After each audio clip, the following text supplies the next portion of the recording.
Welcome to The Explainer. Ever wonder how just one luxury development can give you the blueprint for an entire city's future? Well, today, we're going to find out by taking a deep dive into Dubai's latest and most ambitious project. This isn't just some slick marketing slogan. It's really the core philosophy that's driving not just this one development, but pretty much Dubai itself. It's this flat-out refusal of the ordinary and a constant, relentless pursuit of the extraordinary. And this number? This is the rocket fuel. We're talking 32 trillion dirhams. That's the mind-boggling economic goal Dubai has set for itself for the next decade. It's what makes these hyper-ambitious projects, like the one we're looking at, not just possible, but, you could argue, inevitable. So to really get a grip on a project of this magnitude, we have to look under the hood. We've got to understand the powerful economic engine that's making everything tick. Okay, so it all starts with people. Dubai is planning for a massive influx of 5.5 million new residents. Now, that's not just a statistic on a page. That translates into a huge demand for new places to live, to work, and of course, to play. And it's not just about who's going to live there. The city is also setting its sights on 40 million visitors every single year. That kind of tourism directly shapes the demand for the exact kind of lifestyle-focused resort-like communities that we're starting to see pop up. Now, to power this whole vision, the goal is to pull in over $30 billion in foreign direct investment every year. And listen, this isn't just about making a quick buck. It's about building a really stable economic foundation for the long haul.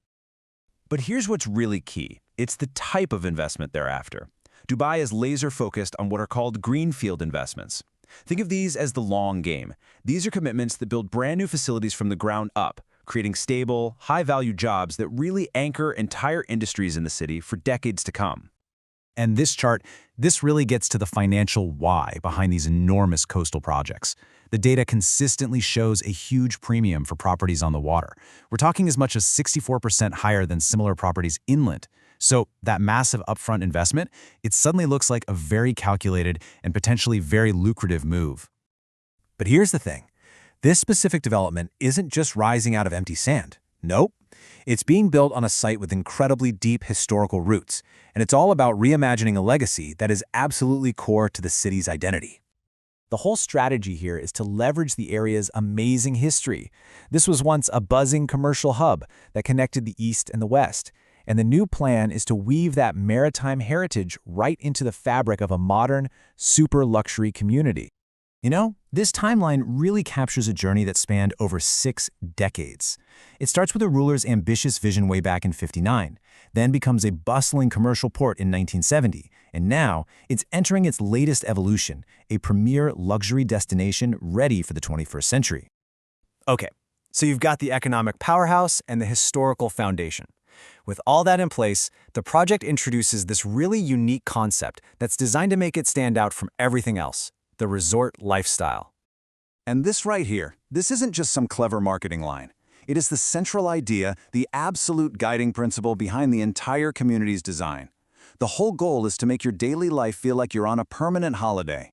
So to pull off that permanent vacation feeling, the developer is introducing a term that honestly, most of us have probably never heard before: water gardens. So what in the world does that actually mean? All right, so here's the key takeaway. This is so much more than just a community pool. It's a completely integrated landscape of water, lush greenery, and all these different leisure spaces that are designed to be the absolute heart of the community. Think of these 4 pillars as a formula that has to work in perfect harmony. You've got that seamless connection to the sea, you've got the green parks and the beautiful streetscapes, but it's really the water gardens that serve as that central defining feature of this whole lifestyle concept. Okay, let's really zoom in on this signature space and take a look at the details that are going to bring it to life. First off, the sheer scale of this is just immense. We're talking about 12,500 square meters. To put that into perspective for you, that's nearly 3 acres of layered zones, all dedicated entirely to activity, leisure, and just pure relaxation. And that huge space is absolutely packed with a whole collection of amenities. You've got multiple pools, an outdoor amphitheater for movie nights, yoga decks, barbecue lounges, and even paddle and basketball courts. The whole area is designed to be a complete lifestyle hub. So that's the grand vision of resort living. But how does it actually translate into the homes people will be living in? Well, let's take a look at a specific building called Sera 2. And right here you can see how that resort lifestyle gets scaled to fit different needs. It ranges from, say, a one-bedroom with a private balcony all the way up to these really expansive townhouses. But the common thread through all of them is that seamless connection to the outdoor environment. So when you really boil it all down, this one single development serves as a perfect little microcosm of Dubai's much broader strategy. It's all about taking the city's historical foundations and using them as a launchpad for an incredibly ambitious, opulent, and globally focused future. And that really leaves us with a final thought to chew on. As cities all over the world are competing for talent and for investment, could this unique model, this blend of deep heritage with a forward-looking lifestyle-first approach, could this become the new blueprint for urban luxury everywhere?